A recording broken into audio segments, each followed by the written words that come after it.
typically with B1 review and verifications, or they're also short is B1 R&Vs, typically it's required within your CD or your consent decree, where you have to do an extensive look at your B1 program, whether it's the waste, your waste shipped off site, your vacuum trucks, your waste streams.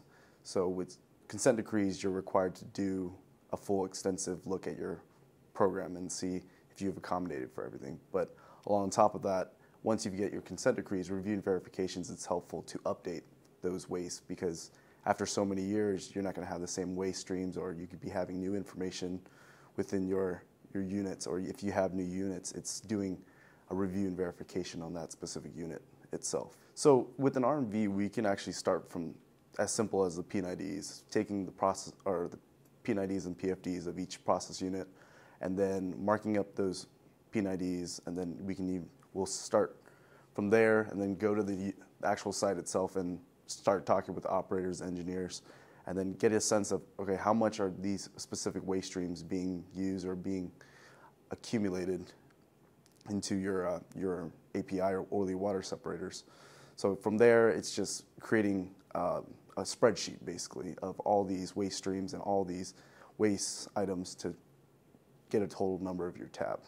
We provide it in a very extensive way, so we can start from the beginning of things, where it could be as simple as the P&IDs or your PFDs, and then it could be as extensive as a specific program, so your sour water streams or your carbon canisters, any of your control devices. So it can be very simple as your P&IDs to very specific as your sour water streams, or let's say applicability, whether you're even applicable to the rule or a different rule in itself.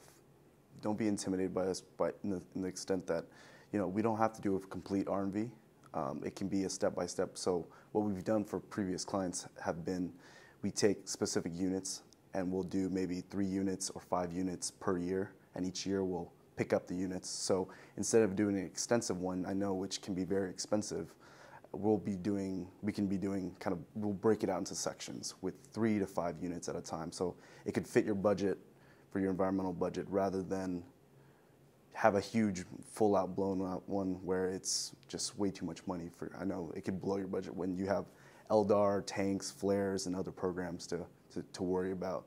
Sage has we have a lot of subject matter experts. We've had numerous years of just helping out with B1 R&Vs, and we have different perspective of things. We've had industry, one of our big people, Don, Neil, and Emily Barron, they're industry. They've been in the industry. They've been the B1 coordinators, so they've known the ins and outs, and they've kept up to date with all the manufacturers and vendors of things. So they're the stronghold people. And then we have very ambitious and experienced PTs who can definitely help them out, and we'll try to get them done early. And on top of that, we do have the motto of friendly services, no surprises.